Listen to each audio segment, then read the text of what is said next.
사실은 우리가 신앙생활하면서 가장 많이 듣는 단어 중에 하나가 구원일 거예요. 근데 구원이 뭘까? 라고 물으면 참 설명하기가 어렵죠.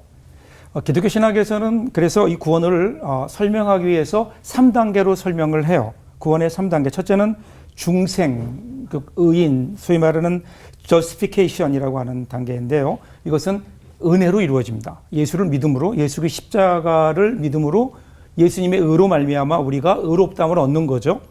두 번째 단계가 성화의 단계입니다. 이제는 믿음 후의 단계, 그러니까 내가 구원받은 후에, 은혜로 구원받은 후에 하나님의 사람답게 살아가려고 하는 그 모습들, 과정들이 있어요. 주님을 닮아가는 과정, 하나님의 자녀답게. 세 번째는 영화의 단계인데 이것은 완전히 구원이 이루어져서 그래서 하늘나라의 영광의 면류관을 받게 되는, 이건 어쩌면 아마 나중에 우리가 하나님 앞에 천국에 갔을 때 이루어지는 구원의 완성을 얘기할 거예요. 아깝게 우리 한국 교회는 아직도 중생의 단계에 머물러 있는 것 같아요. 우리는 구원 그러면 중생만을 생각해요. 내가 구원 받았느냐? 구원 받았는데 죄를 지어도 담배 펴도 구원 받느냐? 이걸 확인하고 싶어 하는 것 같아요. 내 구원을. 사실은 하나님의 뜻은 거기 있지 않고 구원 받았어? 그럼 그 다음에는 구원받은 사람답게 살아내면서 세상에 영향력을 끼치고 주님을 닮아가는 모습으로 나가는 것이 주님이 우리를 향한 구원의 뜻인데 성화의 단계로 나가지 못해요. 여기 머물러 있는 거예요. 그러다 보니까 우리가 구원의 간격은 있는데 구원의 열매가 없어요. 삶의 변화도 없어요. 궁극적으로 천국의 기쁨을 누리지도 못해요. 율법이라고 하는 것, 말씀을 지킨다, 계명이라고 하는 것, 두 가지 극단이 있어요. 하나는 율법을 지켜야만 구원을 얻는다라고 하는 율법주의, 잘못된 거예요. 또 하나, 구원은 믿음으로 은혜로 얻는 거니까 율법은 우리의 구원과는 상관없다고 얘기하는 소위 말하는 율법 무용론도 잘못된 겁니다. 근데 불행하게도 한국 교회는 그 후자에 가까운 것 같아요. 너무 은혜만을 강조하다 보니까 오늘 우리가 해야 되는 하나님의 은혜에 합당한 삶을 살아내는 것들은 좀 우리 부족하지 않을까. 성경을 보면요, 하나님께서 율법을 주신 때가 있잖아요. 언제 주셨죠? 시내산에서 처음으로 주셨잖아요. 이스라엘 백성들이 이집트에 노예 생활하고 있을 때 그들에게 율법을 주시면서 너희가 이걸 지키면 내가 구원해 낼게, 이렇게 하지 않으셨어요. 하나님의 은혜로, 그리고 하나님의 정권적인 그 능력으로 그들을 구해내셨어요. 하나님의 백성으로 불러주셔서 시내산으로 부르신 다음에 거기에서 율법을 주시면서 너희가 이제부터 하나님의 백성으로, 나의 백성으로 살아야 되는데 그러려면 너희들 이거 지켜야 돼. 이 말씀대로 살아야 돼. 그래서 주신 게 율법이거든요. 그래서 여러분 구약에 나와 있는 그 신약에 나온 모든 하나님 말씀은 어떤 면에서는 그거는 구원법이 아니라 성민법인 거예요. 우리가 은혜라고 하는 것과 그다음에 우리가 지켜야 되는 어떤 율법의 사이에서 우리들이 방황하게 되죠. 그리고 때로는 굉장히 혼란스럽습니다. 근데 이 두 가지는요, 이 율법과 은혜라는 것은 둘 중에 하나를 선택하는 게 아니에요. 둘은 같이 가야 되는 겁니다.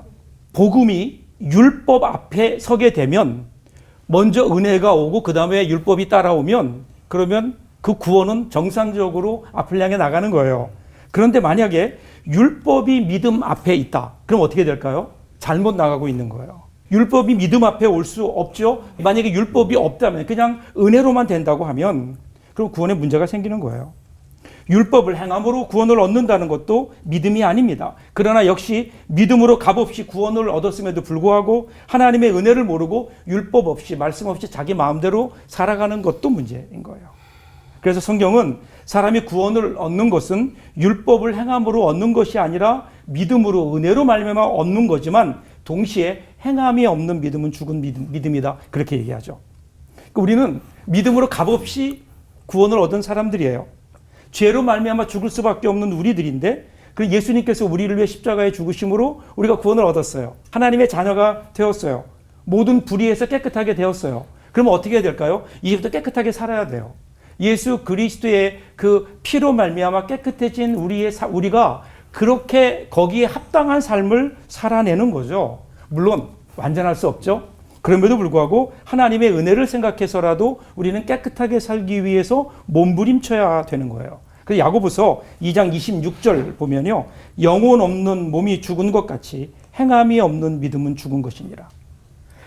사도 바울이 처음에 사실은 편지를 썼던 그 기독교의 상황을 보면 기독교 신앙의 기초를 놔야 되는 거예요. 그때 문제는 뭐였는가 하면요. 율법주의였어요. 유대인의 율법주의와 더불어서 싸워서 복음을 지켜내야 돼요. 그래서 은혜를 강조했어요. 그런데 지금 시대가 흐르면서 야고보가 얘기하는 이 시대를 보면 이제는 그렇게 구원받은 사람들이 세상에 흩어져서 로마 제국 내에서 혹은 그 밖에서 살아가는 거예요.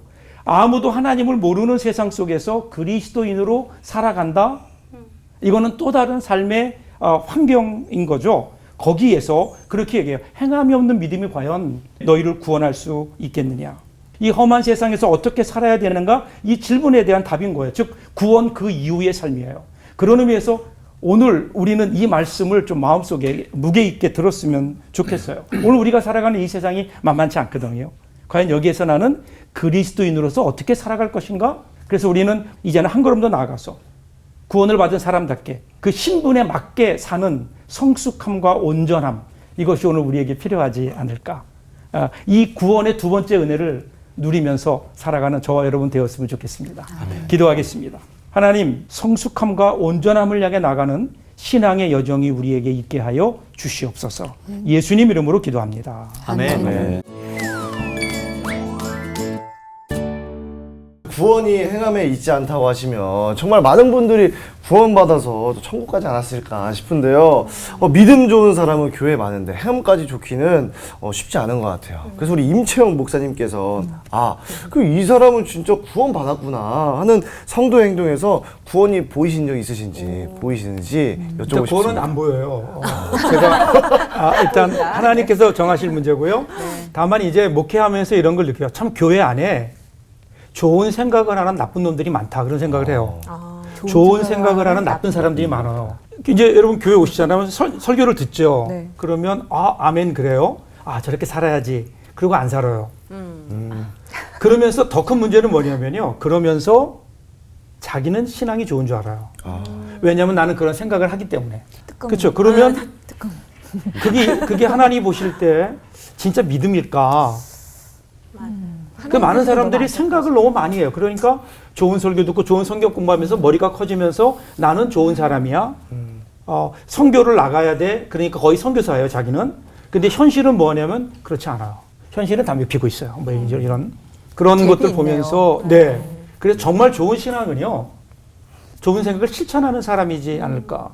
그런 생각이 들어요. 초창기 목회할 때요. 한국에 와서 어떤 젊은 청년이 매일 새벽 기도를 나와요. 그땐 저희가 굉장히 높았거든요. 새벽 기도를 나오는데 쉽지 않거든요. 젊은 청년이 새벽 기도 나오는 게. 어느 날 너무 예뻐서 제가 그랬어요. 힘들지 않니? 그랬더니 땀을 닦으면서 그래요. 목사님 힘들어요. 근데 행복해요. 그 말이 정답인 것 같아요. 신앙이 그냥 행복이라는 것은 힘들지 않고 얻을 수 있는 건 아니거든요. 근데 우리는 그냥 신앙이라고 하는 것을 내 생각만 하고 그 좋은 생각을 하기 때문에 나는 신앙이 좋다라고 하고 있는 것은 아닐까. 그런 건 반쪽짜리 신앙인 것 같아요. 실천하는 신앙을 볼 때 그때 저의 마음이 저분이 성숙한 신앙이구나 하는 생각은 하죠.